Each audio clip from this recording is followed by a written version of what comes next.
Почитувани гледачи на СКАТ телевизија, добар ден. Повторно сме заедно, повторно сме во нашето предавање Облачеле бјело. Предавање което не зближва, за разлика од официјалниот македонизам во Скопје, кој на секој начин не разделва.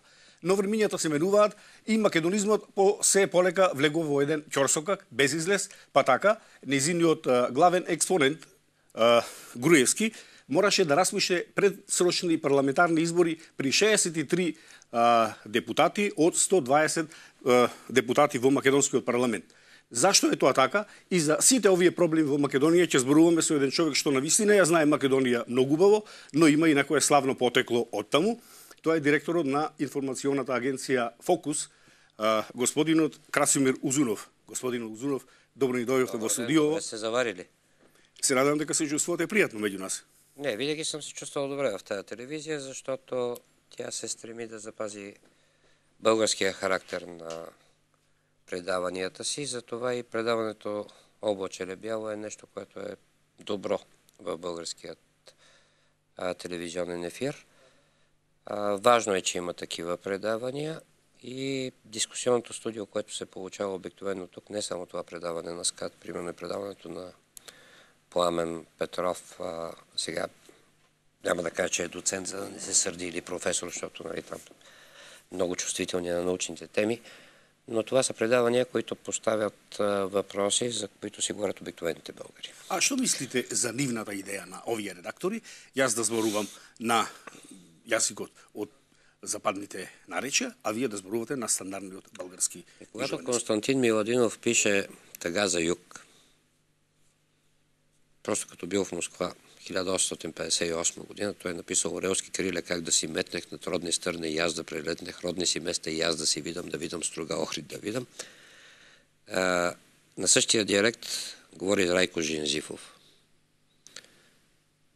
Тези два диалекта, източния и западния диалект, са били абсолютно равнопоставени в български език.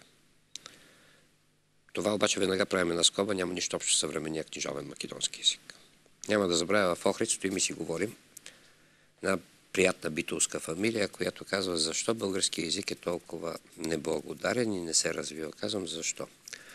Ами някога и баба ми казваше сълзи, а книжовно беше солзи. Викам, пък при мен обратно. Баба ми казваше солзи, пък сега книжовно е сълзи. Тоест, като махнеме сърбизмите, които са в езика, все пак не забравям, че говори с директора, бившия директор на библиотеката в Скопие. Значи, като махнем сърбизмите, това, което е донесено по време на той е 70 годишен, вече 90 годишен режим в Македония, когато Македония не е била в рамките на България. За съжаление, примерно в Македония правото на български език и на българска култура е било по-силно по време на Турската империя, отколкото в последвалия период на Сърбо-Хърватско-Словенско кралство Югославия или съвременна Югославия, последната Югославия, която беше. Не забравяме, че ние, освен че говорим за изборите в Македония, които предстоят, да не забравяме, че идва един 20 юни. На 20 юни 1991 година Словения и Хърватия обявиха, че напускат федерацията. Това беше края на Титовата идея, на Титова Югославия. И шапки долу пред словенци и хървати, защото ако имаше още 20 години Югославия, ние нямаше защо изобщо да говорим за Македония. И може би това е и повторяемостта на съдбата. Младич го заловиха 20 години, по-късно след началото на разпада, а няма да забравя, че на първите избори, когато бях в Македония, говорим за 10 ноември. Нали всичко не се случва около 10 ноември или около 8-7 септември. Като правиха референдума за независимост 1991 година в Македония, викам, що сте избрали 8 септември? Те викат, не знаем. Викам, за да бъдете по средата между рождения ден на Тодор Живков и 9 септември, та по средата нещо да се получи. Та изборите първите в Македония многопартийни бяха на 10 септември, на 10 ноември, прощавай. И тогава имаше една кръчма в Скопия, която се казваше Комитско гнездо, ако помниш. Да, да. Там беше учреден МААК, всемакедонска акция. Да. Сега знаеш как се казва кръчмата? Не. Истанбул. Да. Ирония на съдбата. Значи, Да, от Комитско... Македония е цялата ирония на съдбата. Значи, при всички положения, още повече сега стават и 10 години от Охридския мирен договор, който очевидно е, днеска гледам, че Али Ахмети коментира, че опасно е да се говори за нов рамков договор. Да, но старият рамков договор вече не е приложим за Македония. Той е тесен. Само преди седмица 4 албански партии в Македония дадаха обща пресконференция. Нали така? и казаха, че има две изисквания, като минат изборите. Първото изискване е втори официален език да бъде албанския. Т.е. като влезем в Струмица, освен на кирилица да четем Струмица, ще го четем и на албаница вече. И второто изискване е бюджета на Македония да бъде гласуван по Батендеровия принцип. Т.е. мнозинство в малцинството. Да, сега Македония ще има 123 депутати. Няма да има вече 120, защото трима трябва да избирате навън. Но от тия 123 депутати първо ще имате повече албанци в парламента. Веднъж. Второ, за пръв път според мен в Македония ще влязат между 7 и 10 партии в парламента. Ќе зборуваме за сето тоа. Јас би сакал сепак да ве представиме пред гледачите, иако оние специјалисти вас ве знаат многу. Имате големо презиме. Не, те само голямо презиме. Значи аз примерно научих да играя табло од Дрангов. Борис Дрангов. Кажете ги по принцип в България ваше, много хора, особено за македонските зрители, оние што ќе ве гледаат на интернет. Македонските зрители на интернет да ни гледат. Христо Узунов ви е роднина. Така се оказа. Отделно имаме роднини в Батак, отделно имам роднини на други места в България. В Лерин имам роднини. По същия начин, дет се казва Флорина. Това, което е най-важното за мен, освен че ме познават с Македония, аз написах първата книга за независима Македония. Казва се "Скок зад огледалото". Излезе през 1993 година. След това написах още една книга за Македония, "Христос на Балканите". В първата книга, може би това беше първият официален податок, както се казва на книжовен македонски, за действителната бройка на гласоподавателите. Защото Македония в момента има един голям проблем с мъртвите души в списъците. Това, което примерно професор Константинов говори за България, то се отнася, един народ сме. Едни и същи неща се повтарят и на изборите. Сега могат да викат и българско влакче на изборите, но ние му викаме и македонско влакче. То е същата работа. Един я изнася бюлетината. Да. Значи, завърших през 1985 година военно училище, това, което даде повод на Владо Перев и на ред други титани на мисълта в Македония да напишат, че задължително съм работил в българското военно разузнаване. Предразсъдъци, комплекси и така нататък. Да, Македония е пълна с предразсъдъци. Не е нормално, в края на краищата. След това напуснах армията от 1992 година, след това работих навсякъде, където имаше войни. Работил съм и в Никарагуа по време на войната, бил съм в Босна, бил съм в Косово по време на войната, бях по време на гражданската война в Македония, бях и при албанците, бях и при лавовете и шкорпионите да ги видя как се готвят. Видях и в Струмица как обясняваха как ние няма що да воюваме срещу албанците с джипове, ще ги изгазим. Викам, що не отидете ги изгазите джиповете. Видях и другото, което беше, като ни давате танкове, значи искате да ни вземете, пък като не ни давате, значи не сме ваши. Тоест няма угодия там. Общо съм написал 7 книги до момента, направих агенция Фокус. Както казваше Любчо Георгиевски като премиер, много пишува за Македония, викам и се правилно. Значи при нас няма коментари, няма емоция. Тоест, когато аз искам да напиша нещо за Македония, аз да ми си пиша името и аз си нося отговорността. Аз се слагам за това да нема емоции ни во ова предавање. Когато става въпрос за новините трябва да са освободени младена от емоции. Да. Значи новина е това, което е станало. А коментара е, ти сядаш и казваш, помниш, когато ти беше ги сложил в едно студио на телевизия Сител и ги попита с коя песен е открит конгреса на АСНО. Когато не можеха да отговорят ти, Латас и разни други такива неща. Знаеш как се казва дядото на Латас? Драган Павлович Шилю. Когато Боян Българанов пристига в Македония да смеди Методи Шаторов, защото когато Тито пише писмо на Шаторов, въоръжавайте партизански отряди и се сражавайте, Методи Шаторов от Прилеп, известен с псевдонимите Шаро и Марко, пише, вие сте улави другари от Тито. Народа празнува, лампите светят. Моите различия с Филов не са национални, те са политически. Как вика да правя партизански отряди? Когато бяха изборите 1998 година, тогава ме изгониха от Македония. Бяха комунистите още на власт, Чокревски беше министър. Бяхме акредитирали 58 български журналисти. И Мира Янковска беше секретар на секретарията по информация на Македония. Питаше, защо толкова много сте дошли. Викам, госпожа Янковска, това като общински избори. В Кърджали, като има избори, пак ходим по 50-60 човека. И в дома на армията на Македония имаше една картина. Славния македонски февруарски поход. И аз стоя и броя на глас. 1, 2, 3, 13. Те викат, що броиш Красимира. Викам, партизани. Ово са наши македонски партизани. Викам, госпожо, прочетах целият архив на полицията. Никъде не видях партизански отряд от 13 човека. Най-големия бил в Македонски Брод 8 човека. И знаеш как са били? Един можел да чете и пише, останалите били неуки. И тогава Любчо викаше, ма това било февруари 45 година. Тоест, те са излезли на пикник. Така че, за история, за други неща, значи, в Македония крайно време да се разбере, че примерно България няма териториални претенции към Македония. Никой не се интересува от това. Знам го.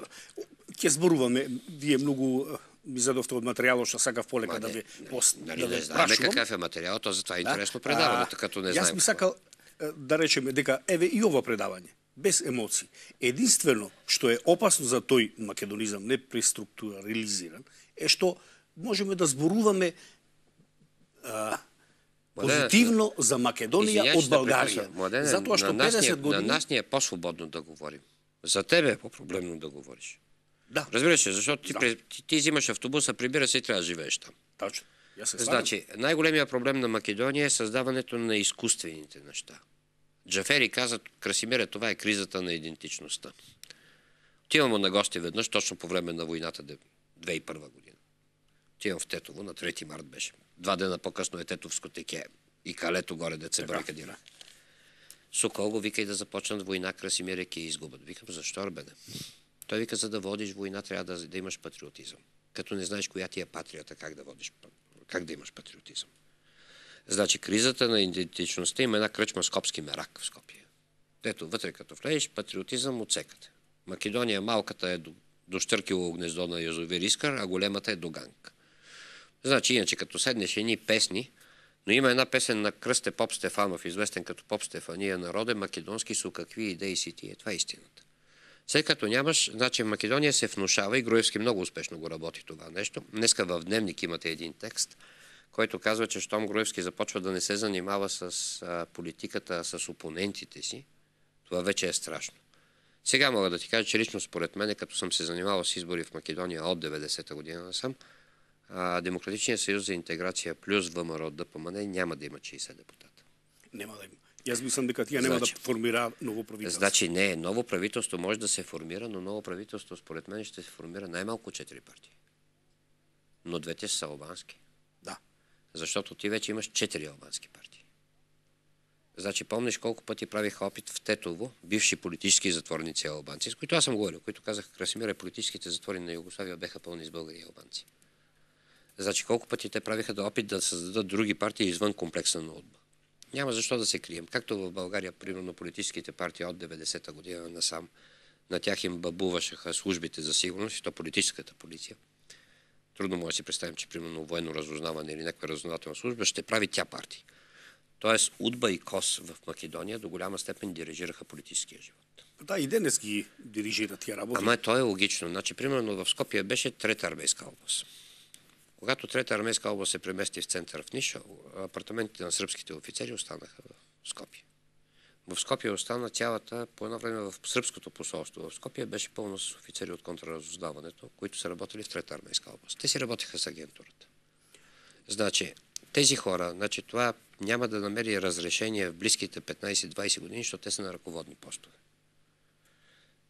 Обучавани, подготвяни, те продължават да живеят с представата за Титова Югославия. Добро, но зашто тогаш Груевски прави предстоящи парламентарни избори? Значи, кога има 63? Слушай сега, Груевски прави по две причини. Първо, действително има това, което хората на Любе Бошковски, Ден Дончев обясняват други работи. Има логика, имаше натиск от страна на Съединените щати, от страна на Западна Европа, имаше натиск върху него за недемократично управление. Значи, дали е прав собственика на вестник Време и собственика на телевизия А1, дали не е прав, това са бизнес истории, основно. Значи, но не е правилно да му запорираш сметките, да го тормозиш. След това Груевски допусна, примерно, СДСМ. Да, това не е прецедент в Македония да напусне парламента. В миналия парламент Мендухтачи напускаше парламента, значи няма грижа. Но става въпрос за друго. Груевски се храни от предсрочните избори. Това е стратегия на Груевски. Груевски не е толкова притиснат. Груевски периодично подменя първо част от екипа, но това пък винаги увеличава недоволните от него. Значи, големия проблем, примерно, ВМРО винаги е било с цветовете червено и черно, нали така? При вас сега ВМРО оранжево. Това е като на Майдан. Говориме за Украинската революция. Вие сепак не ви давате мене, може би, шлагворд да ве прашам, но ајде заедно да, или секој посебно од нас, да типуваме кој колку ќе добие парламентарни места. Да гадаеме. Да. Няма грижа. Еве, јас ќе речам дека СДСМ ќе добие до 43. ВМРО, ДПМН... Както се казва на твоя диалект, не се слагам за 43. Добро. Да. Така. ВМРО, добро, со сите фалшификации, со сите 35-36. Любе Бошковски 8-9. Любчо Георгиевски 2. До 4. Добро, ај до 4, а може и ни едно. Не, ще има. Любчо се държи като бъдещ партньор в правителството. Сега ќе зборувам и за Любчо. И за Любчо ќе зборувам. Така? Да. 2 до 3. Албанците ми разпределили. Албанците Дуи 13. 12-13. Да, 12-13. Така. ДПА исто 11-12. Два по-малко. 9. 8, добро, 9. Добро, тоа е ваше. Виж, ќе видиме пети, мислам, ќе каже. Да. Руфи Османи 6-7. И Мерсел Мани? 3. 2-3. За мен, виж, първо ще имаш 3 мандата повече. Заради гласовете вече са 123 депутатите. С всичко, което се притиска държавна администрация, въпросници, осигурими ти 15 човека, гарантирай ми за какво ще гласуват, запиши къде са работили напоследък, това е една организирана кампания. Сигурно. Значи, СДСМ няма документално с документите. Значи Македония е първата страна, в която управляващата партия каза, че опозицията фалшифицирала изборите. Помниш ли Любе Бошковски като вътрешен министър? Викам, Любе, как може такова нещо да се говори? Значи, когато ти си на власт, не мога аз да ти фалшифицирам изборите. Сигурно. Значи, Груевски е овладял системата. Се слагам. Значи, махането на всякакви турци цигани от държавна администрация, назначаване на албанци от Демократичния съюз за интеграция. От една страна. Затвърждаване на позицията на членове на ВМРО, ДПМН на всички работещи места. В Македония винаги изборите стават по един начин. Правим избори, аз трябва да стана директор, да имам секретарка. Може да не ми работи предприятието, обаче аз трябва да съм господин директор, да хода после при Митко Пендов в кръчмата Света София и ако мога да плащам на Вересия, и той има едни робоши, дето има да предприема. От това предприятие ще взема еди колко си евро, от това ще взема еди колко си денари, как ще ги вземеш, то не работи. Охис не работи, как да вземеш пари от него? Да, няма как да се. Абсолютно, се слага. Така че за мене ВМРО ДПМН ще има повече депутати от СДСМ. Добро. Значи гледах прогнозата, гледах всяка една партия, виж, усвоиха едно нещо от България. Всяка една партия вади резултати, които да им харесват. В момента България също. Значи, аз не мога да се подпиша под тезата, че ГЕРБ след едни избори парламентарни ще има 125 места. Но, те трябва да са доволни, овие избори... Само за да довършим залагането. Хайде. Така. Тоест, всяка една партия си плаща проучване, което може да го получи. Но Любе Бошковски, за мен наистина, тъй като залага на най-изпадналата простройка в населението, той им сочи виновните. Значи, ако трябва да има някакъв еквивалент в България, политическия живот, нали го познаваш на България, това е атака в добрите им години. Любе говори с езика на хората. Да, тук ходи си на кърпичка сложена от джоба, но той винаги е бил харесван. Да. Значи аз лично му казах, че той сгреши за едно нещо. Той не написа книгата в Хага, която трябваше да напише, която да стане книга на живота. Много е мързелив. Македонска работа. Значи нормално. Така, т.е. той ще спечели повече мандати, отколкото Любчо. Любчо ще вземе между 2 и 4, защото аз гледах много от неговите изяви, дето казвате, изборните. Той внимава да не засегне Груевски. Там има разбирателство. Да. Аз мислям дека Любчо работи за Груевски. Значи има разбирателство. Дали работи за него, но се разбрали. Нещо е обещано. Въпросът е, че Груевски почва да губи партийната си подкрепа вътре. Значи той, ако видиш всички избори, откакто е дошъл на власт, всички избори, как му се стопява електорат. Той има две говорени. Едното говорене е за вътрешна консумация, едното е навън, извън Македония. Вътрешното е националистично, ще събираме всички документи за собственост в Егейска Македония, ще напишем писмо на всички велики сили, в това число, примерно Аржентина, Бразилия, които как ще ни помогнат, не разбирам. Но това е насоено навътре. И като имаш един лата, с който си е твой човек, и като той всякога ще не види. Тој се кошени. Така. Ова сепак Узунов треба да признаеме дека овие избори се меѓусрбомански судири и избори во Македонија. Да. Хард србомани и софт србомани. Хард србоманите се овие на Груевски. Нека да ги кажем, всичките са продукт на бивша Югославия и то от най-отявления продукт, който... Видите, тоа сега како монетата се казва удба. Но од една страна е јази, да речеме, ВМРО, од другата е СДСМ.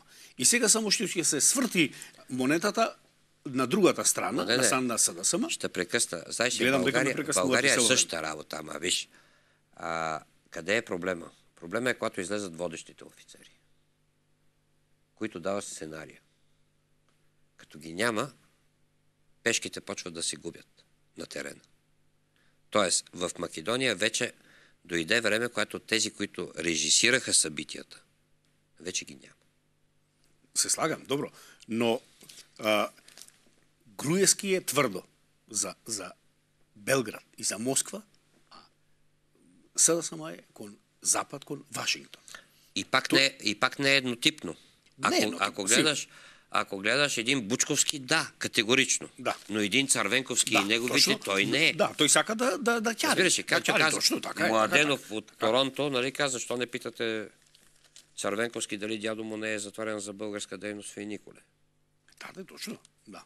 Беше от село Слатино ли беше майка? Слатино, да. Там, дето са прокарали път върху гроба на Тома Давидов. На тие. Да, таму ето. И мислам дека сега всушност Българија направи добро. Просто да им честита на българска држава, што не се вмеша во овие избори. Обично се некој ќе се јави од тука. Ќе направи некој скандалче, некоја провокација за време на изборите, како платени некакви мали партиички или здруженија, ќе изјават и потоа тие се нафрлаат, еве Българија им се меша. Сега мудро мълчи. Дали е тоа од Брисел? Дали станавте навистина мудри? Тоа е многу умно, нека да ги оставите, сами нека си се решават. Ще кажа истината. Имаме си много проблеми вътре в държавата за да се занимава с Македонија. Може би и порано имавте проблеми, но знаете да правите такви инциденти. Значи, тези инциденти се преекспонираха. Имаше една среща на Цървенковски и Първанов, последната им среща преди Цървенковски да зададе пост, когато ходиха заедно на гроба на Яне Сандански. Срещата в Сандански, когато беше, и когато Първанов каза на Цървенковски, че ако гледаш от едната страна на медала и виждаш образа на Яне, от другата като го обърнеш ще видиш образа на Тодор Александров, защото те са от едно и също нещо. С доброто, с лошото, да, Яне е бил ефрейтор от армията, обущар, направил народна партия, пропил парите на държава, но той е Яне. Факт. Да. Тогава правих една справка, ми поисках. От 1450 текста в Македония имаше 27 положителни за България. Знаеш на какво бяха? За македонски футболисти, които играят в Око София и в Око Пловдив. Да. Значи за България или лошо, или нищо. Нищо, да. Сега, първо, тук съвпаднаха две кампании. България започна да се говори за местни избори, президентски, а евентуално и за предсрочни парламентарни. Тоест, тези, които се занимаваха да правят политика на гърба на Македония, не винаги разбирайки проблемите на Македония, значи тук не играят. Удба, образно казано, свърши парите. Тя инвестираше много в Омо и Линден и в фиктивни пробългарски организации в Македония. Защото това, който в Македония го среща и се бие в гърдите, че е много българин, трябва да си сигурен, че работи за ОДБ. Добро, аз ги знам ли тия луѓе? И аз мога да ти ги кажа по име. Нема потреба. Вие меѓу себе разбирајте се, но... Не, кои между себе си се разбират. Служби са служби, мислам, во јавно, да не испадне дека јас во телевизија ве приморувам да зборите. Младене, Вие слободно зборите. аз съм служил в Българското военно министерство и съм офицер от Българската армия. Не говорим за служби тук. Защо аз трябва да се разбирам с удба? Јас знам дека... Значи, бита в Македония, че всеки един, който почне да разбира по нещо от Македония и се интересува от Македония, задължително трябва да работи в чуждо разузнаване. Македония не е пъпа на света. Ако ти си един разузнавач и искаш да придобиеш кариера, няма да отидеш в Македония, ще отидеш в Афганистан. Разбираш ли? Каква кариера ще направиш в Македония? Кое е тайно? Поделението, което имаше в Кичево, което имаше 200 танка и 3200 камиона, знаеш откъде се знае това? От Виенските преговори. Те беха обявени. Види. За кое да разузнаваш? 10-хилядната македонска армия, в която има 2000 албанци, която примерно имат едно поздравително предаване. Тетката македонка, която поздравява племенници. Защото изпусна изречение, разбирайте се като служби са служби. Значи аз мога да се разбирам са информационни агенти. А инако, јас сум писател. И мислам дека тоа и добро го работа. И мислам дека сум најдобриот писател во Македонија. Но што македонизмот нема смисла да го гледа најдоброто. Аз да те питам, ти си водиш тя предаването. Венко Марковски, какво мислиш за него като писател? И защо не излизат в Македония, примерно, оригиналните стихове на Кочо Рацин? Няма да питаме за Колен Неделковски. На Кочо Рацин оригиналите. Кога ще излезат? Па што знам сега кога ќе излезат, меѓутоа... Чел ли си ги оригиналите? Да, како не. Тие се глава български писатели, нема лутење тука. Нема тука лутење. Јас тоа секогаш го признавам. Помниш ли, Бог да прости, ще дигнем костен един човек на Владо Мокров? Го знам како не. Беше ми добър приятел. С него сме говорили по цели нощи. Боро Мокров, който му бил Чичо и дето участвал в партизански отряд, казва, така се минахме, че правихме тия партизански отряди. Сега е същата работа. Сега в момента е същото. Тоест, когато Стево Цървенковски беше външен министър на Македония, помниш ли? Той поне е писмен човек. Добро. Дали ќе можеме малку да го прекинеме ова постојано разговарање, да пуштиме еден прилог од Македонија? Режи ги, ако може, првиот прилог што го подготвиме да го видиме малку Скопје. А ќе може и телефоните.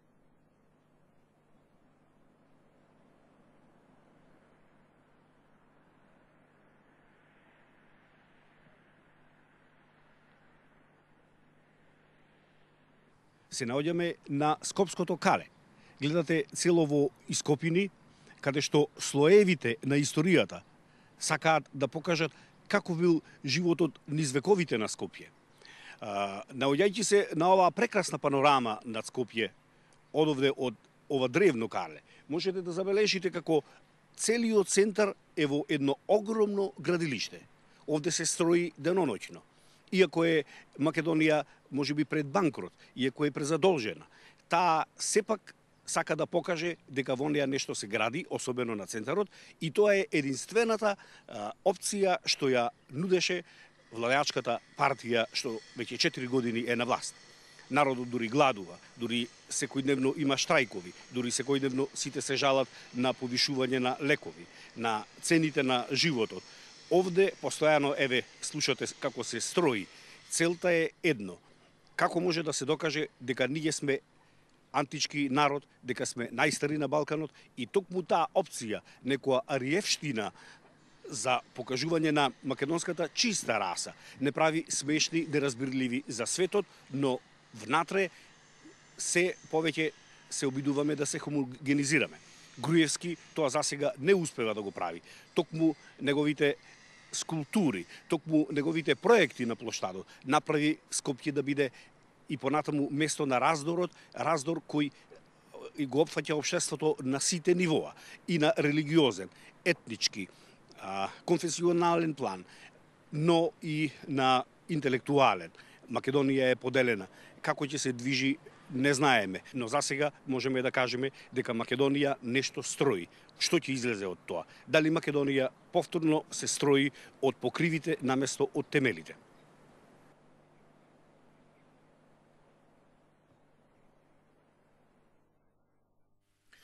Сега, Узунов, да прејдемете што спомнавте Лупчо Георгиевски. Тој пред една година изјави при враќањето во политиката повторно дека неговата Народна партија, ВМРО Народна, ќе биде партија на българофилите. Меѓутоа, тој не ги собра, не му се вратија уште еднаш кај него българофилите за тој да ги изманипулира и сега најнормално си прави кампања, никој него не го напаѓа за българин, за българофилство. Не беше така в миналото. Не беше така во почеток, да. Не помниш ли, когато смени името на сина му и Любчо с Б и защо кръстил сина си Лев? Не, памтам ја само... помниш ли летоците? Како не памтам, да, што не памтам. После се оказа, че ги правил наш човек, Тито Петковски от село Псача, който е по-близо до Кюстендил. Тоа се познати работи, да, познати се тоа работи. Значи... Зборот е дека неговата постапка е, овој е честниот Груевски, тој ќе си прави кампања, а тој ќе ги собира сите луѓе за да бидат на мета. Меѓутоа никој не му отиде уште еднаш него. Целта му била нему само да има мета, србоманите, хард и софт, да има на кого да пукаат. Јас мислам дека сега в Македонија има едни здодевни парламентарни избори. Иако тоа е жестоко во смисла поделување кој ќе ги спечали парламентарните места. Меѓутоа, штом ја нема Българија да се пука на неа, няма българска следа. Да, сега нема. В тези избори няма българска избори не. И тука е, мислам, убавото. Знаеш ли защо е така? Може да го објаснува. Моята теза, че спора в момента не е политически, а икономически. Първо. Значи, групите интереси, включително в СДСМ, те не са хомогенни. Чисто като икономически интереси. Второ, СДСМ дълго време вече не са на власт. Властта дава и пари. Значи, ако трябва да говорим за Груевски, за мен трябва да се говори за кланът Груевски. Точно както е било в древна Шотландия, клан. Вътре влиза и Зоран Ставревски. Мисля, че той му беше кум. Мисля, че братовчедите му Миялкови са там. Да, му се братуша. Значи, свалям шапка на бащата Миялков. Аз го познавах. Беше директор на завод Бряст, после беше министър на вътрешните работи в правителството на Плюсев. И знаеш как си отиде? Когато отиде да преговаря с сърбите за част от въоръжението на Югославската народна армия, което оставаше на територията на Македония. Искам да направим два паралела, защото ти си силен по историята. Когато българската армия се изтегли от Македония 1944 година, подполковник Никола Дренски е последния комендант на Охрид. Той нарежда да бъдат изчистени казармите, остава складовете с ключовете на кмета Илия Коцарев. Той е същия, който после лежи в затвора, който го освобождават, който ослепява и умира накрая. По същия начин се развива и съдбата на Спиро Китинчев, на кмета на Скопие. Когато Югославската народна армия се замина, тя извади и щепселите от стената и контактите. Тя извади и мрамора от стъпалата. Тя свали вратите от пантите. Еми два подхода. Ние го оставяме на свой, те си го взимат, защото са от чуждо място. Тоест, сега цялата тая икономическа приказка, преразказана в момента, българската следа липсва, защото първо България наистина си има свои грижи. Второ, България много добре вече се занимава с Македония, лично според мен. Значи, след като Македония за любов и вражда, казват Македония, са нужни двама човека. Винаги е така. Тая година минахме само с едно викане на посланника, защото не сме пуснали на гроба на Яне Сандански. Посланник Лашев беше извикан, защото да протестират, защото пак искаха някой да си направи, но виждаше, че ентусиазма на тия чествания вече го нема Слави Македонски да легне на гроба на Яне и да вика стани Яне, да видиш колко българи има за трепане и други работи. Тая последната седмица преди изборите аз не изключвам все пак да се появи темата България.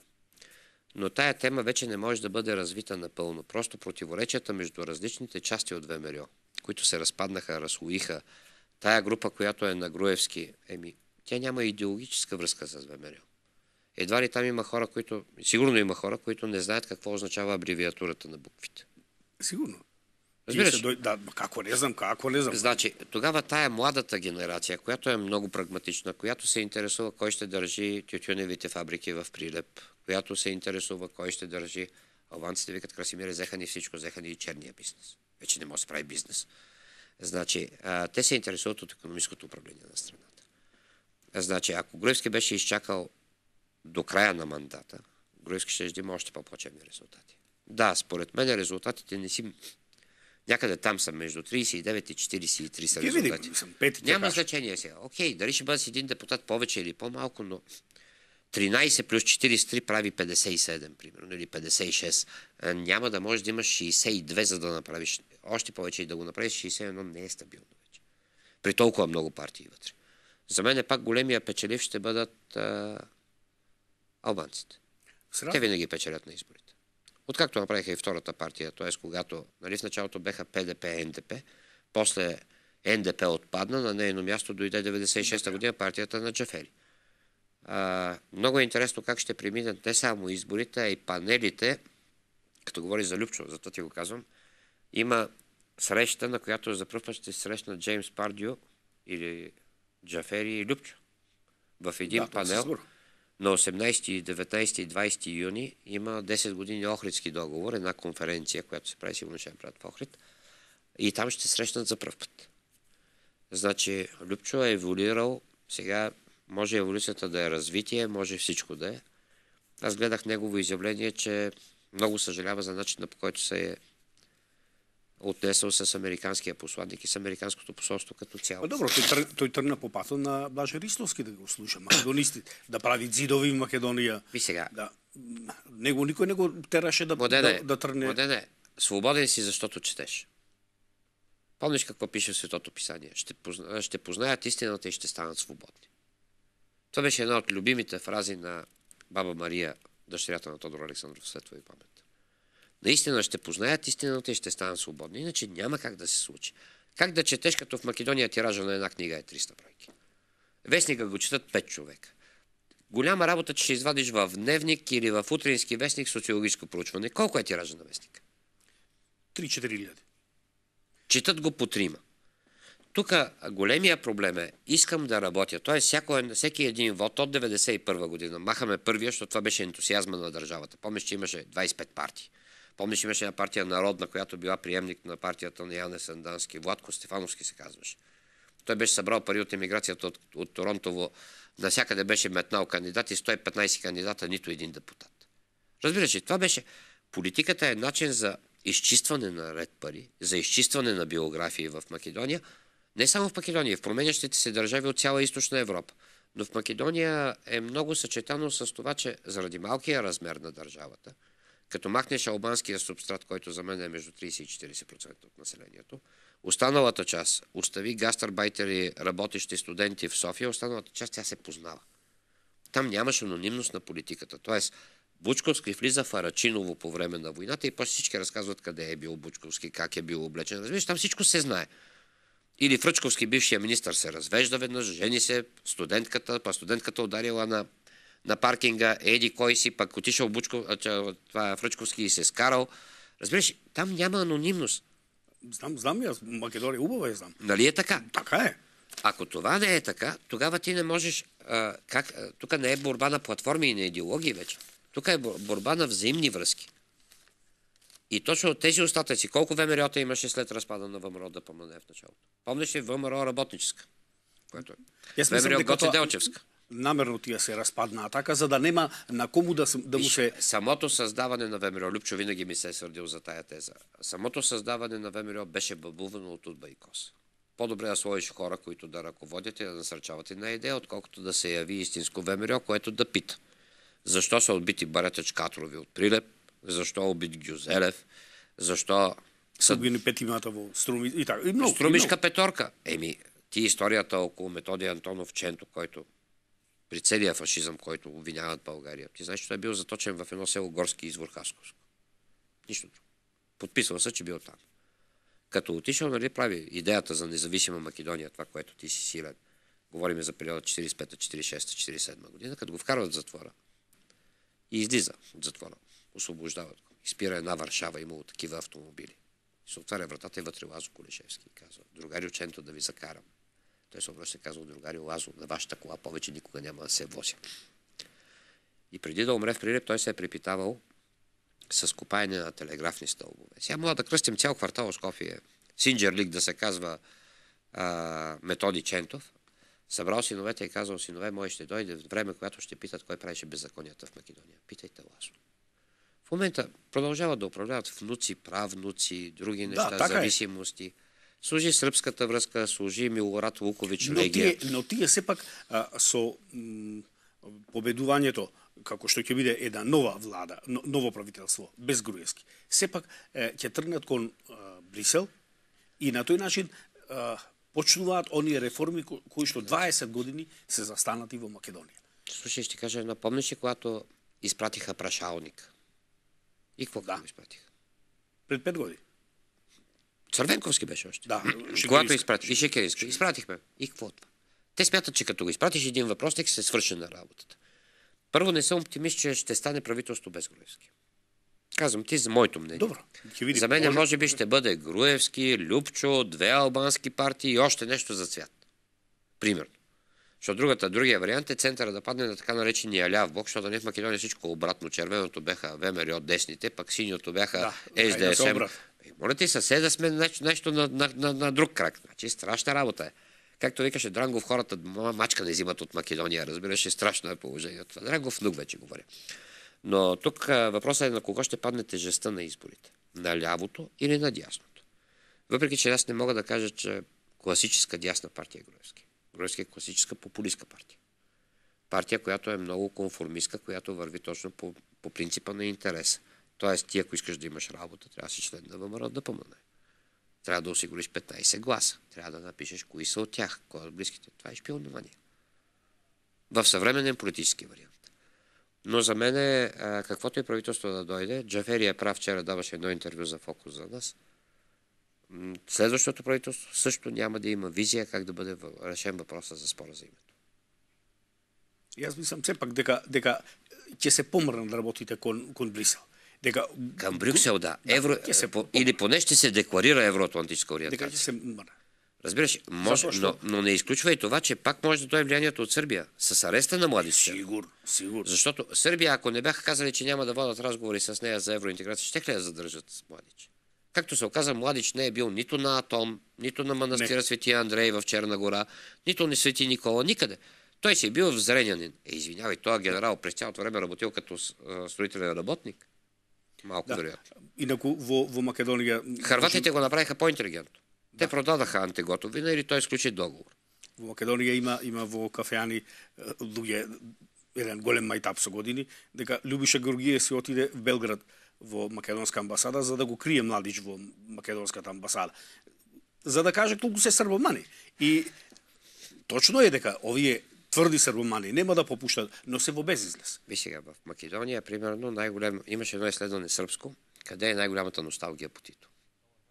Во Босна и во Македонија. Македонија преди Босна. Босна е нормално, той им създал държава. Никога не е имало такова нещо, разбираш. Остави босненското средновековна държава. Но тая конгломерат там, за да се разделят Сърбия от Хърватия. Но най-много е в Македония. И знаеш където е най-бедно? Що в Хърватия няма, където е Хърватин. Разбираш? Разбирам како не. Македония, югоносталгията ще бъде много силна. Ще продължаваме да търсим античния корен. Значи там историята върви нормално. Нали знаеш? Дядото се казва Александър Македонски, сина му е Самуил, а внуците са изгонили български окупатор. Аз не верувам дека до толку дека ќе продолжи таа античка. Загубено е поколение. Ти го каза 20 години. Загубено е, се слага. Той като не чете, как искаш да стане? Ти как да му обясниш? Па, ако ви речам и јас вака јавно пред камериве, дека и јас многу слабо ги читам македонските автори и новинари, тоа е толку некачествена работа. Тие сами ги одбиваат своите читатели. Видях се веднъж в Охрид, ти има струшки вечери на поезията и се видях с така наречения пен клуб. То милиционер до милиционер. Да. Оня вика, аз написах 25 книги при социализма и бех репресиран. Викам, що не върнеш парите, да си ги взел за тия 25 книги. Те седат там и се забрави тази история. Това е една точно типичен, значи без да обиждаме, защото и при социализъм е имало големи автори. Солженицин е писал при социализма. Да, и Мачкан и всички други неща. Но Македония къде е? Македонския Солженицин. Македония го нема Солженицин, се слагам, но... Разбираш, значи, какъв Солженицин, какво нещо? То всичко е да обслужим, да обслужим, да създадем една история, дето няма. То не се чита. Аз помня македонски професор, който ми се разсърди, като му видях книгата за фреските в... Ние сме при край, очигледно. В фреските в църквите в Охрид и му викам, ще ми дадеш ли автограф. Той ми вика готово и аз му вада оригинала на книгата. Професор Дан Иванов, българските старини в Македония. Викам, подпиши ми, ако искаш оригинала. Ти си безобразен. Бе, не съм безобразен. Беше преди 20 години. Тогава имах още нерви да споря с тях. Добро, тие на България печала. Българските учени работат, тие само фалсификуват и си правят и Виж, поне да правиха друго нещо. Пожелание за Македония е това, което ние извървяхме с всичките грешки, с всички проблеми, които имахме с Европейския съюз, с неусвояване на програми. Да бяха превели, т.е. адаптирали, защото не мога превеждаш от диалект на диалект. Да бяха адаптирали документите от България, пак ще да е добре. Поне щеха да намерят работа тия момчета и момичета, които са завършили в България. Не, на тој план навистина е жално. Многу луѓе што завршија в Българија тие или од странство или се безработни Скопје. Не, че тук па много им се учи, да ти кажа. Ти знаеш колко трудно, примерно, търсиш човек за преглед на македонски печат, един не може да намериш да работи. Значи, мога пищи да казва, че му плащат малко 150 евро, му плащали майка му баща, му предложи работа, той да иска да работи, забрави. Няма. Да, Македонија е катастрофално и школото, да. Не знам Македонија кај ќе се движи, но сепак мислам дека од ова излез со Груевски што ќе му се случи. Јас сепак сум оптимист дека тој веќе нема да биде повторно во правителството. На Македонија ќе се отвори можеби потретно нема да е. Не повторно, а потретно, да, потретно нема да биде. Јас сум убеден, па можеби на тој начин и да ја завршиме оваа емисија или вие ќе имате некој ново мислење. Не сум такав оптимист като тебе, значи стар принцип е и македонските комунисти добре го знаят, че власт се взема, а не се дава. Тоест там ще се направи всичко възможно, дори да бъде оплюта Македония като фалшифициране на избори, това не изключвам, за да може да се повлияе върху изборните резултати, върху секциите, върху работата, защото ти знаеш много добре, че в Западна Македония гласуването е пълнене на урните.